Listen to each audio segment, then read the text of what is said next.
So you want to start prepping? Not sure where to start? This video is a great spot to start. It's a quick start guide for you. So what you're going to prepare for is going to depend a lot on you, where you're at, what's likely in your area, what you want to make sure that you are prepared to handle. Make sure you're spiritually prepared to handle whatever it is that you need to handle, that you feel right with what you're doing. Mentally, you need to learn what you need to learn. You need to learn the skills. And physically, you need to also be able to be prepared physically for being able to physically do the things that you need to do. Certain skills to learn on that mental preparation. This is not an all-inclusive list, but some first aid would be handy. Firefighting, at least knowing how to use a fire extinguisher. Read the directions on your fire extinguisher. Bushcraft, that's like making stuff from natural materials, going out in the woods and making what you would need to survive. Those skills. Fire making, fire can be very useful in a lot of ways. Camping, a lot of the stuff that you learn to do in camping, you go out in the field and you rough it. Now, I'm not talking about RV camping so much. I mean, there is some of that, but tent camping, you go out in the woods and you rough it. The skills that you learn on that is a good thing to go out and do.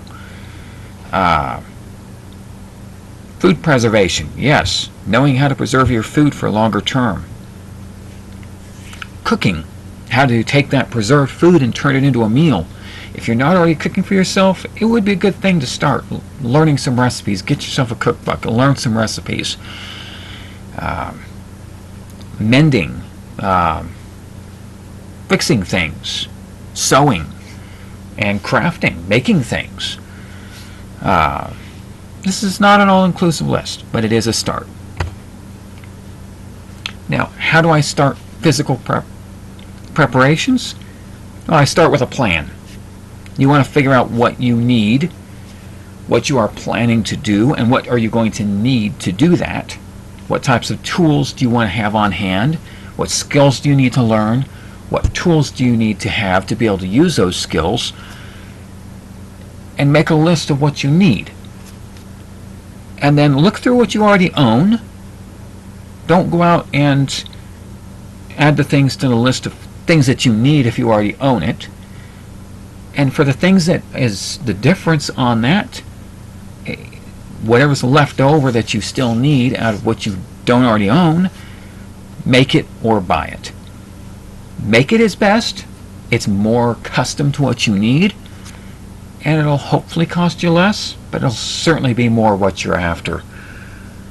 And then pack it carefully. Know where it is. Make sure it all fits in your bag. Yeah, pack it carefully in there and plan it well. I have some videos on that concept alone. So what order to prep? Well, water, you can last 3 days without it. Well, you can only last 3 days, and that's under good conditions. So water is a most likely needed. I mean, air, you can only last 3 minutes without it. So if you need a gas mask, yes, you're going to need that sooner than you're going to need the water. But it's not as likely that you're going to need a gas mask, and that's why it's not even on this initial list. This is just a good start. Water, though, having water storage, water filtration, whatever else, that gets you beyond that 3-day mark and makes that 3 days not miserable either. Having water to drink is important. Food, 3 weeks without it. So yes, and you're going to need it.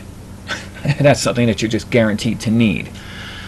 It might be available, but you want to make sure that it is. And that's why you're prepping that food as well, packing it away. medical and fire, like first aid and fire extinguishers, whatever else that you would have. Being prepared for medical or fire emergencies, those tools. Power, fuel, energy stuff. How are you going to power any of the machines that you're planning on powering? Your flashlight, your heat, any of that. Make sure you also have a plan in place. And protection, any type of protective implements that you need.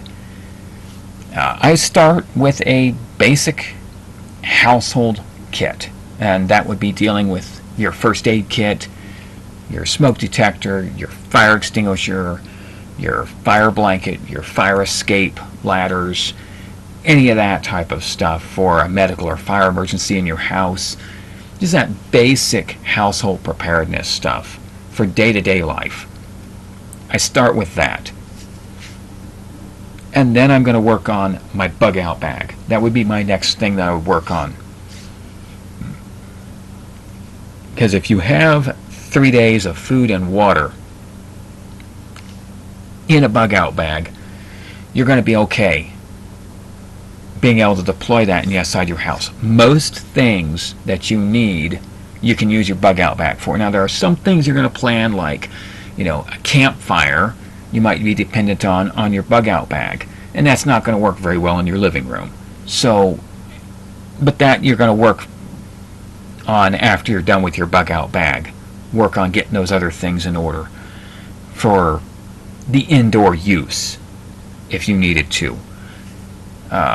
And then your other bags that you have, your everyday carry, whatever you're going to carry on you, whatever you're going to carry in your vehicle, whatever you need to carry as your get home bag to work or out on your drives, whenever you're away from home, the bag of stuff that you need to get home. And I have videos on how to produce what goes into those bags and stuff like that, at least what I recommend.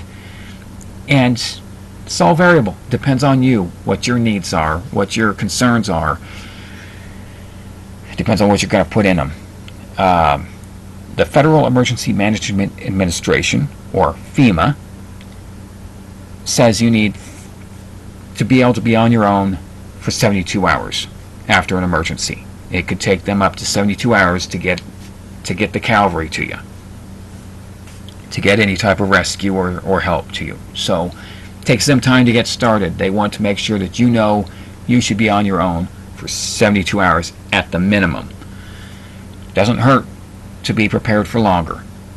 There's plenty of situations where they might not be able to come.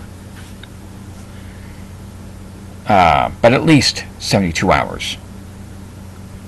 Any other specialty things at that point? If you want to be prepared for a nuclear attack, then your gas mask, your bunkers, whatever all else. But that goes down there at the bottom because those are the less likely scenarios. There aren't too many scenarios that you need a gas mask in. There aren't too many scenarios that you need a bomb shelter in.